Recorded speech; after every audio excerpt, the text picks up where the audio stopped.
تو اس کو کہتے ہیں بیلنس آف ٹریڈ. اور اگر آپ کی جو امپورٹ ہے وہ زیادہ ہے اور اگر ایکسپورٹ جو ہے وہ آپ کی کم ہے تو اس میں آپ کو بہت سارے پیسے امپورٹ کے اندر اضافی خرچ کرنے پڑتے ہیں، جس کی وجہ سے اس کو خسارہ بولا جاتا ہے. تو پاکستان کی جو ٹریڈ ہے وہ ڈیفیسٹ کا شکار ہے، یعنی خسارے کا شکار ہے. 22 ارب ڈالر کی برآمدات ہیں، یعنی برآمدات ایکسپورٹس کو بولتے ہیں. 8 رواں مالی سال کے 8 ماہ کا جو ڈیٹا ہے وہ میں آپ کے ساتھ شیئر کر رہا ہوں. اور جو درآمدات ہیں، یعنی جو ہم منگواتے ہیں دوسرے ملکوں سے امپورٹ کرتے ہیں، وہ 37 ارب ڈالر ہے. ایک طرف 22 ارب ڈالر کی چیزیں ہم باہر بھیج رہے ہیں اور 37 ارب ڈالر کی چیزیں ہم وہاں سے منگوا رہے ہیں. تو اضافی ہمیں جو پے کرنا پڑ رہا ہے وہ تقریباً 15 ارب ڈالر کا ہمیں خسارے کا سامنا ہے. امریکہ کے ساتھ اگر تجارت کی بات کر لی جائے تو پاکستان جو ہے وہ امریکہ کے ساتھ سب سے بڑا تجارتی پارٹنر ہے. یعنی کہ پاکستان کی جتنی بھی تجارت ہو رہی ہے اس کے اندر اگر سارے ملکوں کو کمپیریزن کیا جائے تو اکیلا امریکہ جو ہے وہ سب سے بڑا تجارتی پارٹنر ہے پاکستان کی مصنوعات کا.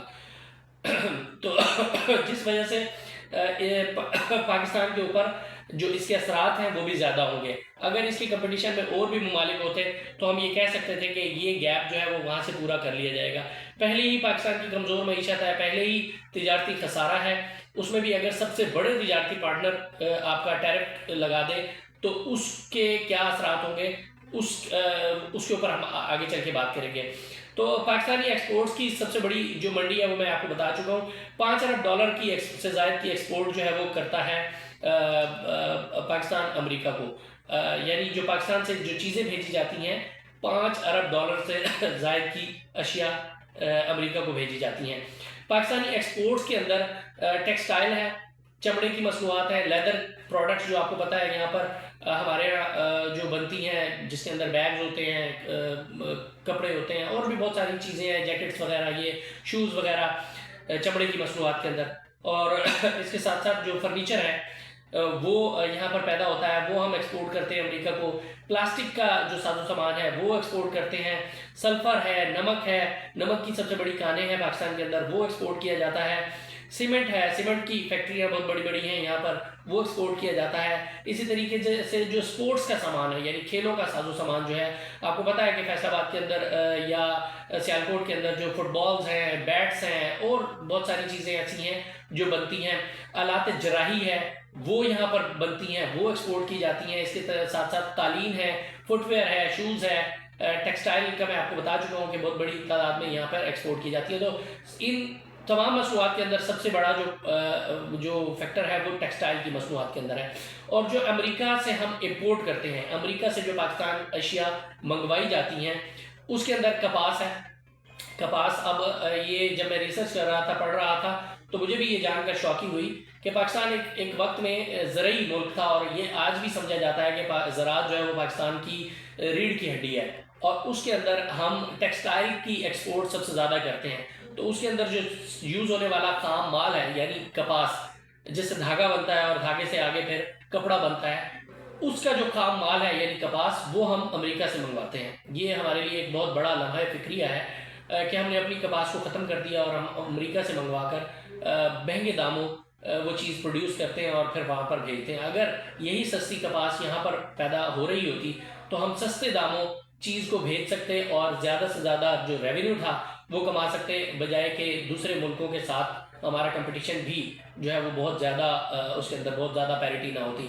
اس کے ساتھ ساتھ لوہا ہے، سٹیل ہے، مشینری ہے، بڑی مشینری جو ہوتی ہے وہ ہم امریکہ سے منگواتے ہیں. لنڈے کے کپڑے، لنڈے کے کپڑے آپ کو پتا ہے کہ پاکستان ایک انڈر ڈیولپ کنٹری ہے، یہاں پر غربت بہت زیادہ ہے، جس کی وجہ سے لنڈے کے کپڑے جو ہے وہ منگوائے جاتے ہیں وہاں سے، ان ممالک سے، اور یہاں پر بیچے جاتے ہیں. کیمیکلز ہیں، ادویات ہیں، چند چیزیں ہیں، یعنی ایک بہت بڑی تعداد نہیں ہے اس چیز کی، وہ وہاں سے منگوائی جاتی ہیں. تو اس وجہ سے امپورٹ گیپ جو ہے وہ امریکہ کے ساتھ بھی ہمارا بہت زیادہ ہے.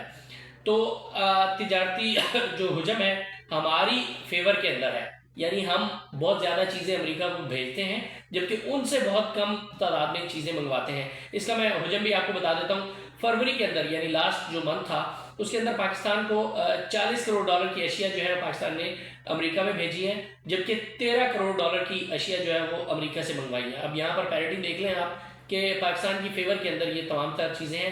27 کروڑ ڈالر کی ایک مہینے کے اندر پاکستان کو امریکی تجارت سے فائدہ ہوا ہے۔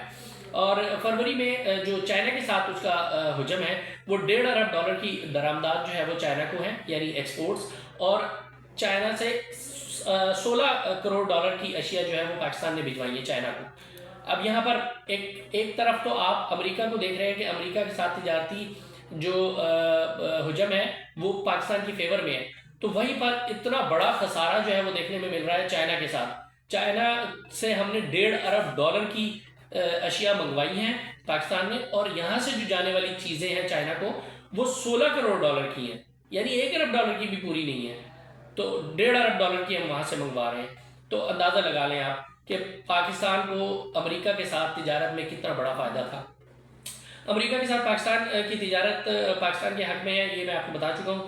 اگر یہاں پر ٹیرف لگتا ہے تو ہماری جو مصنوعات ہیں اس کی جو ایکسپورٹس ہے اس کے اوپر بہت زیادہ دباؤ آئے گا۔ اب پاکستان کر کیا سکتا ہے، پاکستان کے اوپر مزید کیا اثرات ہوں گے، اس کے اوپر بھی میں گریجولی بات کرتا ہوں۔ پہلے بات کر لیتے ہیں پاکستان کے اوپر اثرات کیا پڑیں گے۔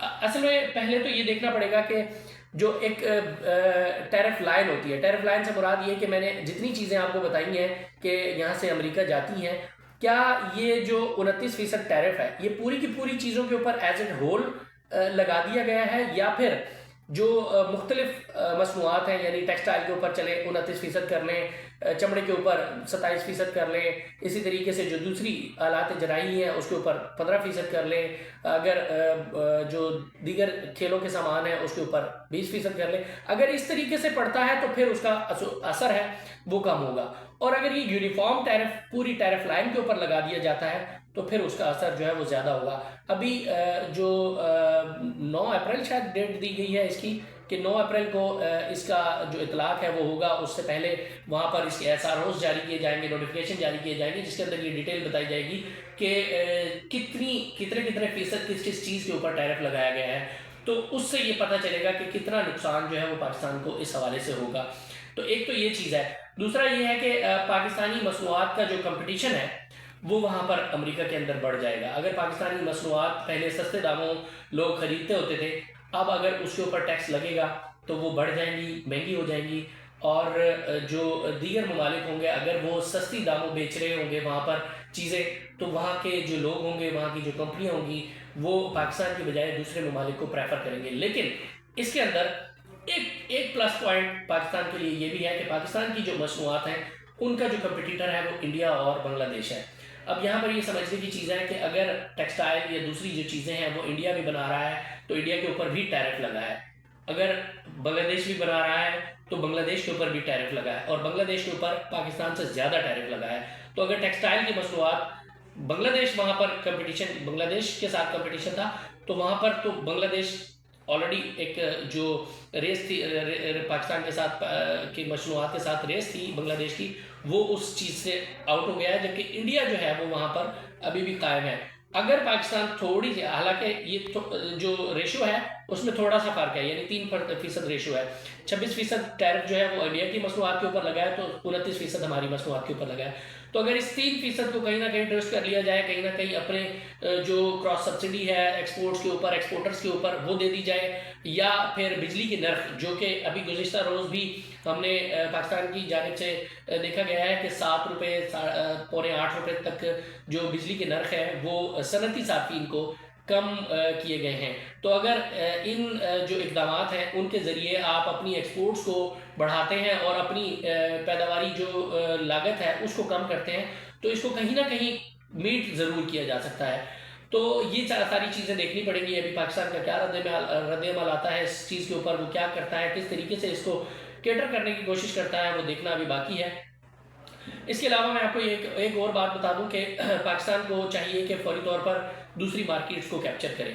پاکستان کے پاس بہت بڑا گیپ ہے، پاکستان کو لک افریقہ پالیسی جو تھی وہ اپنانی چاہیے، لک جو وسطی ایشیا پالیسی تھی وہ اپنانی چاہیے، جو مڈل ایسٹ ہے اس کو فوکس کرنا چاہیے، امریکہ سے نکل کر پاکستان کو دوسری منڈیوں کو تلاش کرنا چاہیے، تو تب وہاں پر جا کر اپنے تجارتی خسارے کو کیٹر کیا جا سکتا ہے۔